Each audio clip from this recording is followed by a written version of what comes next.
মেঘদূত কবিতার আসরে আপনাকে স্বাগতম। জানি না কেন হঠাৎ কোনো কারণ নেই, কিছু নেই, কারো কারো জন্য খুব অন্যরকম লাগে, কোনো কারণ নেই, তারপরও বুকের মধ্যে চিনচিনে কষ্ট হতে থাকে। কারোকে খুব দেখতে ইচ্ছে হয়, পেতে ইচ্ছে হয়, কারোর সঙ্গে খুব ঘনিষ্ঠ হয়ে বসতে ইচ্ছে হয়, সারা জীবন ধরে সারা জীবনের গল্প করতে ইচ্ছে হয়।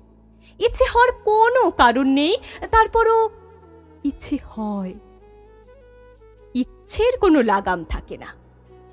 ইচ্ছেগুলো এক সকাল থেকে আরেক সকাল পর্যন্ত জ্বালাতে থাকে প্রতিদিন। ইচ্ছেগুলো পূরণ হয় না, তারপরও ইচ্ছেগুলো বেসরবের মতো পড়ে থাকে, আশায় আশায় থাকে, কষ্ট হতে থাকে। কষ্ট হওয়ার কোনো কারণ নেই, তারপরও হতে থাকে, সময়গুলো নষ্ট হতে থাকে। কারো কারো জন্য জানি না জীবনের শেষ বয়সে এসেও সেই কিশোরীর মতো কেন অনুভব করি। কিশোরী বয়সেও যেমন লুকিয়ে রাখতে হতো ইচ্ছেগুলো, এখনো হয়।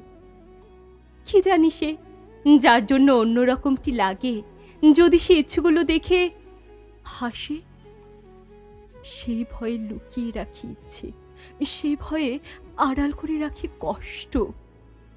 হেঁটে যাই যেন কিছুই হয়নি, যেন আর সবার মতো সুখী মানুষ আমিও। হেঁটে যাই কত কোথাও যাই, কিন্তু তার কাছেই কেবল যাই না যার জন্য লাগে। কারো কারো জন্য এমন অদ্ভুত অসময়ে বুক ছিঁড়ে যেতে থাকে কেন? জীবনের কত কাজ বাকি, কত তাড়া, তারপরে সবকিছু সরিয়ে রেখে তাকে ভাবি। তাকে না পেয়ে কষ্ট আমাকে কেটে কেটে টুকরো করবে জেনেও তাকে ভাবি। তাকে ভেবে কোনো লাভ নেই জেনেও ভাবি। তাকে কোনোদিন পাবো না জেনেও তাকে পেতে চাই।